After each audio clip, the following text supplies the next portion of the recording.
En vitrine de cette édition, quelle pratique de l'allaitement du nourrisson dans les régions du centre-nord et du Sahel. Une caravane de presse a séjourné dans quelques localités de ces régions pour confronter les pratiques en cours à celles recommandées. Le constat est que l'allaitement maternel exclusif n'est pas pratiqué, ce qui pourrait expliquer le fort taux de malnutrition chez les enfants dans ces localités. Explication à suivre. Et puis, nous irons dans les champs, les récoltes s'annoncent et les producteurs s'activent. Les autorités administratives leur apportent des encouragements. Les gouverneurs des régions du plateau central et du centre-nord étaient sur des sites rizicoles. Le Lalé Naba Tigré, lui, est allé prendre des nouvelles des producteurs du Mungbin dans le Yatenga. Mesdames, Messieurs, bonsoir, bienvenue et merci de suivre le 19h de la télévision du Burkina. Pour la santé du nourrisson, les spécialistes conseillent l'allaitement maternel exclusif au moins jusqu'à 6 mois. Dans les régions du centre, nord et du Sahel, cette prescription n'est pas suivie. Les femmes ont d'autres habitudes en plus du lait maternel, des habitudes qui ne favorisent pas une bonne nutrition du nourrisson. C'est ce qu'ont constaté les journalistes membres du réseau des journalistes pour l'allaitement maternel exclusif en tournée dans ces zones pour la promotion de la pratique. Issa Kafando et Zalissa Sanfo. C'est une vingtaine de journalistes. Ici, à la découverte des pratiques de l'allaitement maternel exclusif dans le centre-nord et dans le Sahel. C'est une caravane de presse initiée par le réseau des journalistes pour l'allaitement maternel exclusif et l'ONG Alive and Thrive. Il s'agit d'impliquer les hommes de médias dans la sensibilisation des femmes pour qu'elles optent désormais pour l'allaitement maternel exclusif jusqu'à l'âge de 6 mois. Dans le centre-nord et dans le Sahel, les femmes sont promptes à mettre leurs enfants au sein, mais pas uniquement avant 6 mois.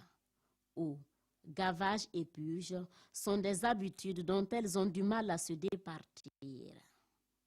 Le lait maternel est constitué de tout ce que l'enfant a besoin pour se développer, notamment l'eau et les autres nutriments. Donc à partir du moment où on associe d'autres liquides comme l'eau et les tisanes, c'est-à-dire qu'il y a une partie en fait de ce qu'il a besoin qui est remplacé avec de l'eau. Le tube digestif de l'enfant, il est très fragile. Donc quand l'enfant arrive, il est fragile. Et du coup, les tisanes qu'on prépare ne fait que en fait, détruire une partie de la flore intestinale. Et après, on va se rendre compte que cette personne va manifester plusieurs maladies comme les colopathies fonctionnelles. Rencontre avec les spécialistes et populations de base, ces caravaniers ont pu toucher du doigt les réalités de la pratique de l'allaitement maternel. Et c'est en toute connaissance de cause qu'ils se sont engagés pour accompagner les efforts de l'ONG Alive and Thrive pour que les enfants burkinabés soient sainement nourris. Voilà pour ce reportage. Et puis, une gouvernance qui marche, c'est celle qui laisse la place au dialogue entre autorités et citoyens. C'est la conviction de l'association au monde rural. L'association œuvre pour l'émergence d'espaces de dialogue et d'interpellation communautaire dans les collectivités territoriales.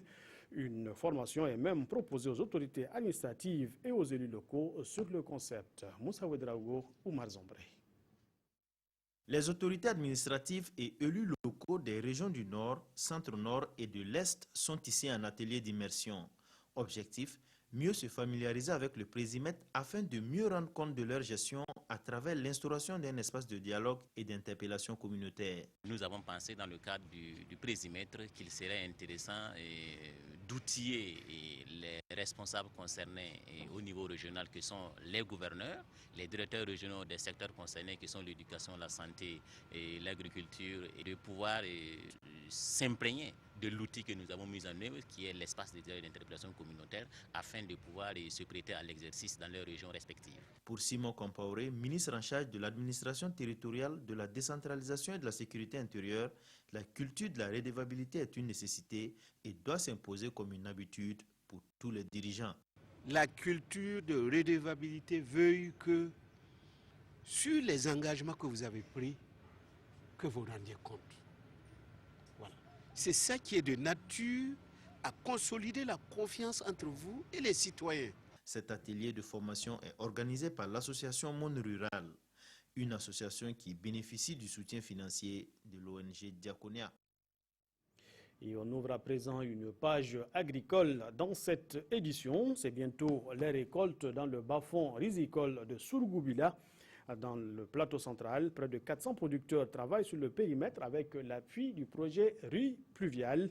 Les projections sont bonnes pour la campagne au point que les producteurs aient reçu les encouragements du gouverneur de la région. On voit tout cela avec Roger Kam et Mohakoun Dabire. Le gouverneur du plateau central, dans le bas-fond risicole de Yadéguin, dans la commune rurale de Surgoubila. En cette fin de saison, Fatoumata Benon veut prendre le pouls de la campagne agricole. Dans ce bas-fond de 40 hectares, ce sont 390 producteurs qui tirent leur pitance de la culture du riz de la variété FKR 19. La production est très satisfaisante au regard du résultat que nous constatons et également avec les orientations que les services techniques ont pu donner. Ce périmètre est une exploitation du groupement Rata-Malgré, soutenu par le projet Riz Pluvial. Pour cette campagne agricole, le groupement estime à 140 tonnes la production totale. Mais pour cette population, l'abondance acquise ne doit pas faire perdre de vue les difficultés qu'elles vivent.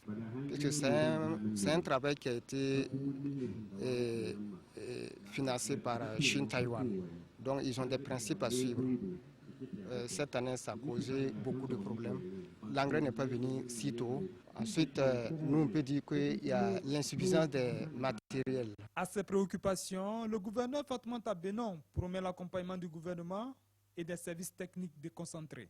Le gouvernement a un programme d'aide, d'appui aux producteurs d'environ 100 000 charrues.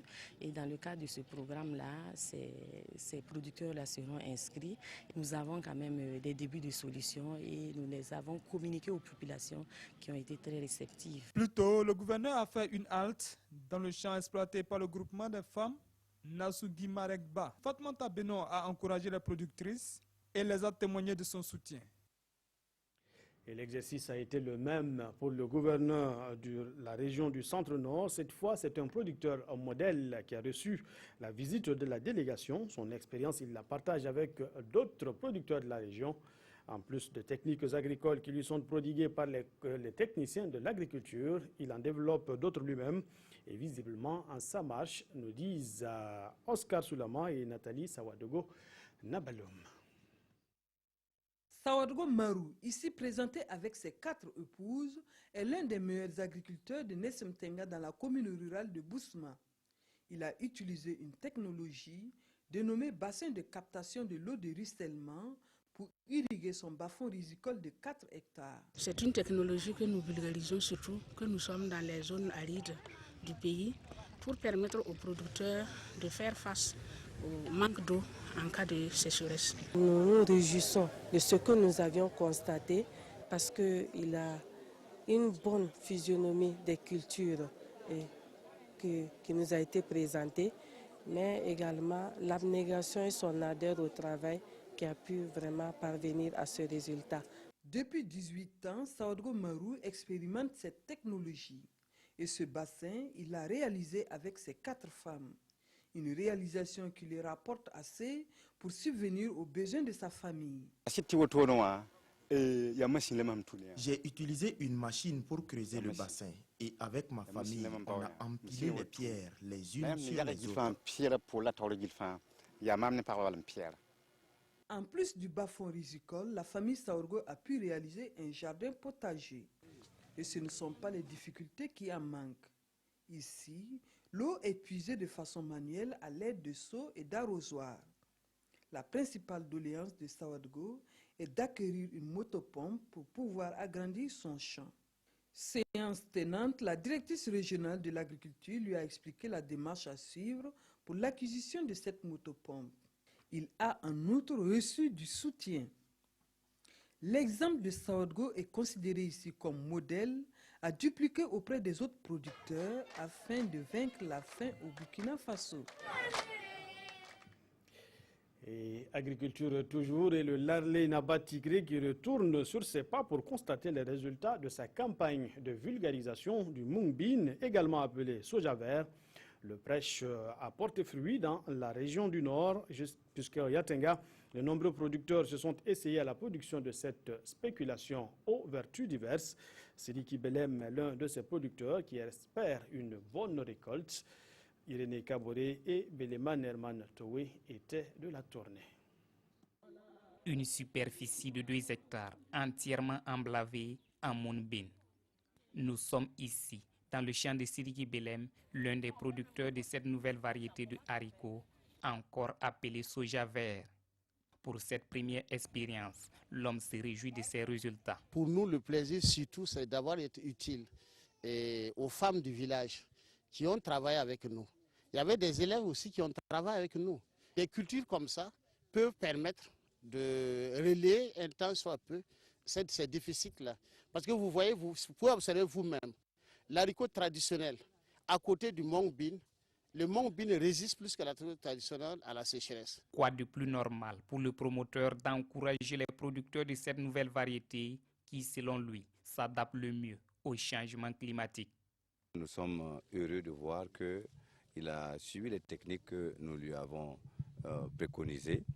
Il a déjà au moins 400 kilos de graines et je pense que d'ici la fin de la saison, parce qu'avec la rosée, le Mung Bean peut produire aussi des graines. Étant donné que c'est une plante zérophile, c'est-à-dire qui s'adapte à nos réalités climatiques de sécheresse, il pourra avoir autour de 700 kilos. Le Mung Bean est donc une alternative pour lutter contre l'insécurité alimentaire et aussi il regorge de vertus thérapeutiques. Il peut être un repas pour les personnes souffrant de diabète. Et c'est sûr, toutes ces spéculations serviront à nourrir nos populations à travers des recettes diverses. Et justement, dans le cadre de la Journée mondiale de l'alimentation célébrée ce 16 octobre, un concours culinaire a été organisé à Ouagadougou. Quelques 32 concurrentes y ont pris part avec des mets variés, chacune espérant remporter, bien sûr, le premier prix. Roger Cam et Estelle Judith Assokpa. La célébration de la 36e journée mondiale de l'alimentation a clos ses activités hier dimanche à Ouagadougou. Plusieurs activités ont meublé cette commémoration, parmi lesquelles le concours d'art culinaire. Elles étaient nombreuses à prendre part à cette compétition dans les catégories entrées, plats de résistance, desserts, boissons, mets les plus complets et produits agroalimentaires. Et chacune d'elles a usé de son savoir-faire pour séduire les jurys. On fait tout ça là avec les mets locaux. En tout cas, quand tu manges, ça n'a rien à voir avec les produits importés. C'est très sain, propre et très bon. Pour ces différents mets, le jury a observé la qualité organoleptique, l'hygiène, l'emballage, le conditionnement, l'étiquetage et la présentation. Les lauréates reçoivent des attestations de participation et des enveloppes d'une valeur allant de 50 000 à 25 000 francs CFA. Pour le ministre en charge de l'agriculture, il faut intégrer ces mets dans nos habitudes alimentaires. Nous avons pris la décision d'intégrer les mets locaux dans notre alimentation. C'est pour cela que nous cherchons un label. Pour dire, voilà, quand on arrive au Burkina, c'est ça qui est vraiment... On se conseille les poulets bicyclettes, ça c'est international.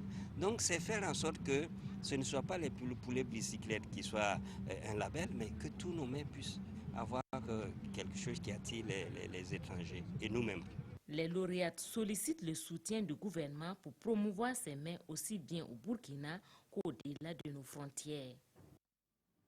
Voilà, on s'arrête là pour le 19h. Merci pour votre fidélité. L'information continue sur nos antennes. Tout à l'heure à 20h, c'est Fousseni Kindo qui vous retrouve. Bonne suite de programmes sur les antennes de la télévision du Burkina.